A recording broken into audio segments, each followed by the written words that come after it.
व्यापार से संबंधित, व्यापार से बिजनेस करने के लिए आए। और बिजनेस करने के साथ ही उन्होंने धीरे धीरे देखा कि इस भारत में जो है अनलिमिटेड संपत्ति है, तो इस अनलिमिटेड संपत्ति को किस प्रकार से जो है लगातार जो है लूटा जाए, इसका उन्होंने प्लान बनाया। तो धीरे धीरे आज हम जिस विकास की बात करते, कई बार बोलते हैं ना अंग्रेजों ने भारत का बड़ा विकास किया, आप लोग सुनते होंगे, रेलवे लाइंस बनाई, रोड इंफ्रास्ट्रक्चर बनाए, पुल बनाए, बड़े बड़ी बिल्डिंग्स बनाई, कमांड एंड कंट्रोल सेंटर बनाया, मिलिट्री बनाई। उस सब का उद्देश्य भारत का विकास करना नहीं था। क्या था उद्देश्य? भारत पर रूल करना, लंबे समय तक भारत पर रूल किया जाए और भारत के जो अनलिमिटेड रिसोर्सेज हैं इनको धीरे धीरे करके ब्रिटिश साम्राज्य की तरफ पहुंचा दिया जाए। अगर सेकेंड वर्ल्ड वॉर नहीं होता तो हो सकता था भारत और भारत जैसे कई देश जो उस समय थे, आज़ादी बहुत पीछे चली जाती। सेकेंड वर्ल्ड वॉर के समय जब ब्रिटिश इकोनॉमी को पूरा का पूरा चरमरा गई, टूट गई, बहुत ही ज़्यादा कमज़ोर हो गई, तो उस समय वो भारत को तब भी छोड़ना नहीं चाहते थे क्योंकि उनकी इकोनॉमी काफ़ी पीछे थी और वो चाहते थे कि अभी भारत से हम काफ़ी पैसे कमाएंगे। परंतु उस समय आज़ाद हिंद फौज, जिसको सुभाष चंद्र बोस जी ने बनाया, वो जापान से लेकर के हमारी पूर्वी सीमाओं पर, अंडमान निकोबार, इन सब जगहों पर पहुंच चुकी थी। इवन अंडमान निकोबार पर इंडिपेंडेंट कमांड भी डिक्लेयर कर दी गई थी।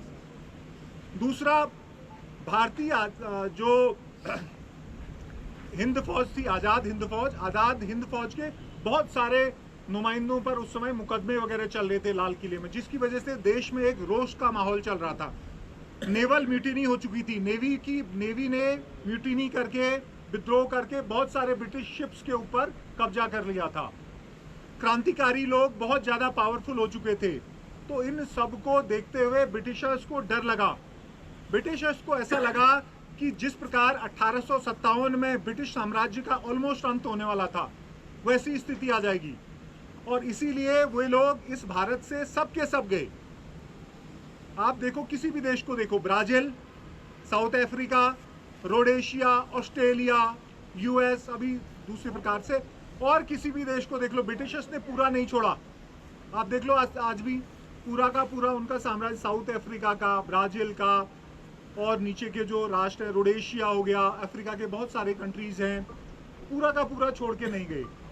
पूरा देश, किसी भी देश को पूरा नहीं छोड़ा, कमांड कंट्रोल रखा, बहुत सारे जनता के लोग वहाँ बैठे, लेकिन भारत देश को पूरा छोड़ा, भारत की सब कॉन्टिनेंट को, पूरे को, यानी कि भारत, पाकिस्तान, बांग्लादेश अभी नया बना, श्रीलंका और म्यांमार वाला जो पूरा का पूरा इलाका, इसको पूरा का पूरा छोड़ के गए, क्योंकि वही डर उनको लगा जो 1857 में लगा। इस आज़ादी की जो हमारी लड़ाई है, इस लड़ाई में बहुत सारे लोग ऐसे हैं जिनके नाम गुम हो गए। हम कुछ लोगों के नामों तक सिमट के रह गए। जनरल डायर के बारे में आप लोगों ने सुना? Yes sir. उसने क्या किया था? जलियांवाला बाग में उसने हजारों लोगों को गोलियों से मार दिया। उसको किसने मारा? उधम सिंह ने। उधम सिंह यहाँ से इंग्लैंड गया ब्रिटिश साम्राज्य को समझाने के लिए कि इस प्रकार की जो गलतियां होंगी उसका दंड मृत्यु है। यहाँ से उसने एक किताब में वो ऐसे करके काट के, उन दिनों मेटल डिटेक्टर्स नहीं होते हुए, किताब में पिस्टल का गैप बनाया, पिस्टल डाला, पिस्टल जाके कोर्ट के अंदर लेके गया। समझ में आया? सर। भगत सिंह, राजगुरु, सुखदेव, इवन वीर सावरकर के बारे में आज बड़े सारे लोग होते हैं, उनका बहुत बड़ा योगदान है, बहुत ज़्यादा योगदान है। तो इस प्रकार से आज़ाद हिंद फौज का बहुत बड़ा योगदान है, क्रांतिकारियों का, गुरुदेव रविंद्रनाथ टैगोर का, ठीक है, खुदीराम बोस, उसके अलावा और बहुत सारे स्वतंत्रता सेनानी जो काला पानी के गुमनामियों में उन सिंगल सेल के अंदर परमानेंट जो है मर गए, पता भी नहीं चला उनके बारे में। और बहुत सारे लोग, स्कूल के बच्चे, महिलाएं, है ना। वेस्ट बंगाल जिसकी हालत आज हम हालत थोड़ा अलग प्रकार से देखते हैं, इसके बहुत सारे क्रांतिकारी थे जिन्होंने देश की स्वतंत्रता के लिए बहुत काम किया। तो इस आज़ादी में मैं उन सब शहीदों को जिनने इस भारत की स्वतंत्रता के लिए योगदान दिया, जान निछावर कर दिया, मतलब कहते हैं कि जतिन दास करके एक स्वतंत्रता सेनानी थे, क्रांतिकारी थे, जेल में उन दिनों काफ़ी अत्याचार होते थे, तो उन्होंने जेल पर भूख हड़ताल करी, बोला कि अगर हमारे को सुख सुविधाएं और बेसिक जो सुविधाएं वो भी अगर आप लोग नहीं देंगे तो हम खाना नहीं खाएंगे। 21 दिन तक बिना खाए बिना पिए जेल में पड़े रहे और उसके बाद उनकी मृत्यु हो गई। 21 डेज, है ना। 22-23 साल के भगत सिंह, जिनका मतलब आप देखो कि किस लेवल का उनका जुनून होगा इस देश को आजाद कराने के लिए, इस देश की स्वतंत्रता के लिए। आज उन सबको हम लोग याद करते हैं, उन सब का हमारे ऊपर बहुत बड़ा कर्ज है और हमारा भी कर्ज है। स्वतंत्र जो है, स्वतंत्र का मतलब, ठीक है आज़ादी एक चीज़ है कि हमने अंग्रेजों को निकाल दिया और भारत जो है वो एक तरह से इंडिपेंडेंट हो गया, लेकिन स्वतंत्र से मतलब क्या है? मतलब क्या हम आज आज़ाद हैं? प्रश्न ये है।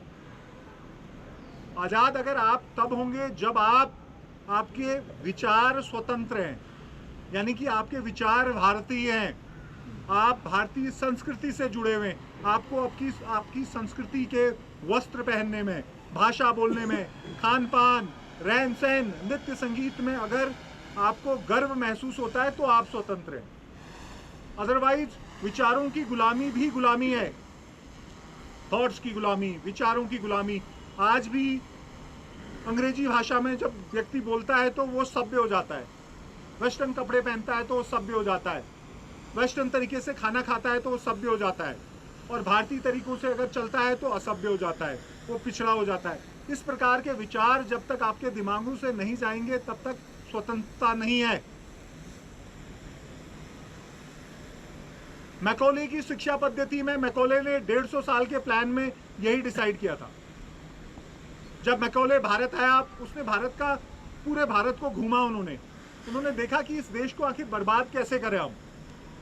तो उन्होंने बोला अगर इस देश को बर्बाद करना है तो इस देश के एजुकेशन सिस्टम को नष्ट कर दिया जाए। तो गुरुकुल का जो सिस्टम था बहुत ही सिंपल सिस्टम होता था, मतलब गुरु जो थे, समाज गुरु वो राशन अनाज वगैरह देता था, वो लोग जंगलों में थे, बच्चे वहाँ पर पढ़ने जाते थे और सस्ती शिक्षा थी, सभी लोग शिक्षित थे और सबको शिक्षा मिल जाती थी। उन्होंने देखा ये बहुत ही अच्छा सिस्टम है, बोला इस सिस्टम को बर्बाद कर दिया जाए। पूरा का पूरा संस्कृत पाठशालाएं और जो गुरुकुल सिस्टम था पूरा बर्बाद किया, पूरा, बिल्कुल फंडिंग नहीं। और ये जो बड़े बड़े स्कूल जो आज आप देखते हो, क्रिश्चियन कॉलेज और फराना और saint Fergusson and Don Bosco and ये जो दुनिया भर के स्कूल जो भारत में खुले, इनका उद्देश्य कोई भारत को शिक्षित करना नहीं था। इनका उद्देश्य भारत को अंग्रेजी शिक्षा देना और उनको अंग्रेजों के प्रति उनके अंदर एक बहुत ही हाई लेवल की भावना की, यार अंग्रेज है मतलब बहुत ही ग्रेट आदमी है, उस तरह की भावना को जन्म देना था, ताकि उस भावना को जन्म देके फिर अंग्रेजों के सरकारी स्कूलों में, दफ्तरों में, उनके संस्थानों में, उनकी फैक्ट्रीज में हिंदुस्तानी काम कर सकें, उनकी भाषा जान के। और इस तरीके से एक सिस्टम बनाया गया और वो सिस्टम स्वतंत्रता के बाद भी हमने बदला दी। हम स्वतंत्र हुए लेकिन हमने तंत्र उनका उठा लिया। हम स्वतंत्र की बात कर, स्व मतलब मेरा, तंत्र मतलब सिस्टम। जब तक मैं स्वयं के सिस्टम पर विश्वास नहीं करता, फॉलो नहीं करता, उसका कोई भी मतलब नहीं। तो आज हम ऐसी स्थिति में हैं जहां भारत धीरे धीरे उन्नति की तरफ काफी तेज बढ़ रहा है। तो अभी आपने देखा यूएस ने कितने सैंक्शन लगाए, 50% सैंक्शंस लगा दो, भारत को बढ़ने मत दो, खींच डालो भारत की टांगें और इसको जो है बिल्कुल गिरा दो धरती के ऊपर। हम सब का उद्देश्य है जो हमारे देश में बनता है, जो हमारे देश में बनाया जाता है, उसका यूज करिए। विदेशी सामान, विदेशी चीज़ें अगर अनिवार्य नहीं है तो इस्तेमाल कम करना है। हमारे देश में बने हुए कपड़े, हमारे देश में बना हुआ खाद्य सामान, हमारे देश में बनी हुई गाड़ियाँ, हमारे देश में बना हुआ इलेक्ट्रॉनिक इक्विपमेंट, उसका इस्तेमाल जब हम करेंगे तो अमेरिका क्या, कोई भी देश जो है वो हमारे पीछे चलने के लिए मजबूर हो जाएगा। उतना अमेरिकन प्रेशर के बाद भी देखो हमारा इकोनॉमी फिर भी ऊपर की तरफ को चल रही है। ये हमारी स्ट्रेंथ है, यूनिटी की स्ट्रेंथ। ठीक है, आज ज़रूरत है देश के ऊपर गर्व करने की। हमारे मत मजहब अलग हो सकते हैं, हमारी विचारधाराएं भी अलग हो सकती हैं, परंतु राष्ट्र के लेवल पर जब हम आते हैं तो हमारा राष्ट्र एक है, हमारी संस्कृति भी एक है, हमारे पूर्वज भी एक हैं। अगर कालांतर में 25वीं पीढ़ी देखोगे तो सबके पूर्वज एक जैसे होंगे। तो इसलिए अपने सांस्कृतिक धरोहर, अपने गौरवान्वित इतिहास पर हमेशा गर्व करना है। ये नहीं कि आज मैं अलग हो गया हूँ तो मेरा सब कुछ अलग हो गया, ऐसा है नहीं। जिस जड़ से, जिस जिस पेड़ को इस जड़ से उखाड़ करके, अगर मैं इस पेड़ को यहाँ से इस जड़ से उखाड़ करके राजस्थान में लगा दूंगा तो नहीं उगेगा, ये उगेगा? आप वहीं उग सकते हैं जहां आपकी जड़ें हैं। जब तक आपकी जड़ों से आपके ऊपर पानी आता जा रहा है, आप लोग बढ़ोगे। जिस दिन आपने अपनी जड़ों से दूर हो गए, जड़ों को से बिल्कुल ही अलग हो गए, उस दिन धीरे धीरे करके गर्त की तरफ चला जाएगा। आप इस कश्मीर को देखो, आज उन्नति हो रही है, ये कश्मीर का एक फेज है। मैंने कश्मीर का बहुत ही खतरनाक फेज भी देखा, 2004, 2005, 6, 7, 8, 9। इस तरह से तिरंगा निकालना तो छोड़ो, अगर किसने तिरंगा लहराया तो वो भी चिन्हित हो जाता था, मार्क कर दो इसको, बाइकआउट कर दो इसका, थ्रेट दे दो इसको। ये भी एक दौर था। तो किसको नुकसान हुआ? किसको हुआ नुकसान? भाई आप लोगों को नुकसान हुआ, जो कश्मीर का रहने वाला उसको नुकसान हुआ, और तो किसी को कोई नुकसान नहीं हुआ। मेरे को तो कोई नुकसान नहीं हुआ। तो जड़ों से जुड़ना है, देश के प्रति जुड़ना है, देश के प्रति एकता की भावना रखनी है।